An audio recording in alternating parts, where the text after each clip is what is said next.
2021 August tarik 3 da publish tawkiba serol amada prithvi da leiriba miyam da kangnanabani dana wanted lautokna takiba miyoi taragi maramda kangminase leibak khudimaki judiciary law amadi rules and regulation kaya ama lije adu illegal oiba thabak tawba kaya amaso asuma thole masina talibase leibak amagi law amadi judiciary aduna leibak adu mapung phana fazana laksan mangamdri haibani wakala melab sing dudi number 10 Ayman al-Zawahiri mahaksi Egypt capital oriba Cairo hariba city sida pokibani Egyptian Islamic jihad ki luchingba amaso oiri mahaksi Saudi terrorist amadi pan Islamic militant organization al-Qaeda gi founder oibiramba Osama bin Laden gi tungin bani bin Laden tokthula mathaba kaya duna mangon ino thakki asumna samjarba miyoi kaya amagi punsibu temsengna kiba manghan kiba terrorist organization gi leader amani number 9 Omitabil Canada thokpo crime sing saya mana tokhan be to weram prithvi ga time famda leiba criminal kaya amaga kusan naduna magi crime sing si sathai mahakpu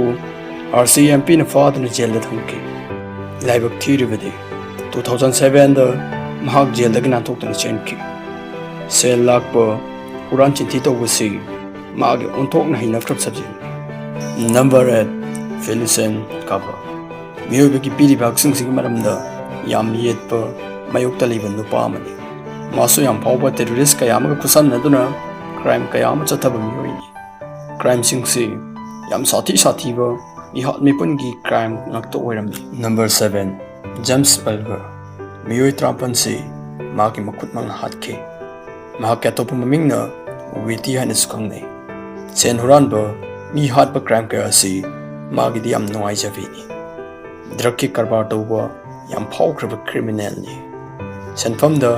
18 million pounds ki mapuni number 6 Alinjan Tokhenaf gari huran ba drug lalon ba aine yada ba pochai yon ba huran ba madi crime kaya sathabsi magi senfam ni thoidogen don khangna ba huran bani crime kaya magi mapa oibi yabam ni huran basi wasine hena thoidogen dongna phawba magan magun number 5 Joseph Kong 1986 tagi huraka government gi mayok to war kaya ma tokiba miyoi bagi hak ka hen pamba miyoi ni angang kaya ma faduna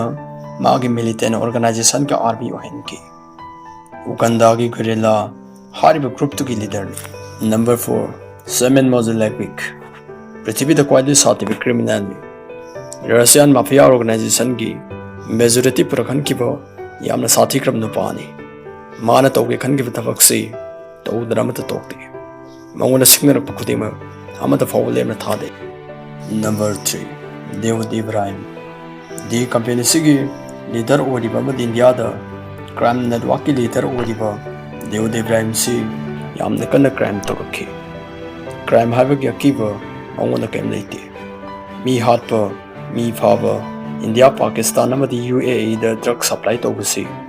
mana yam be hekto oirmi mahak al-Qaeda ga punna kusamnaduna crime kayama satharakki number 2 Matteo Messina Dinaro masigi nupasidi chahi kunrong matungda magi sumaina crime tawba ngamba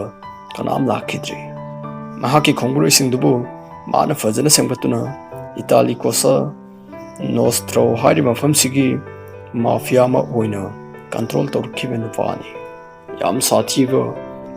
pa ki training kaya ma piduna magi khongru singdu lakna kiba amadi chamcharba kaya ma bu aki tu zumanang han kiba adu mamiyoi ni number 1 kwari sathiba criminal ni JOAQUIN GUZMAN soti haiba sima ga to mami prithvi da wanta lok to padama kokta lejiba miyoi ni Sinalo cartel hariba crime network sigiso leader amani miyoi kayama bu phaba hatpa otpa neibagi contract thabak tawribani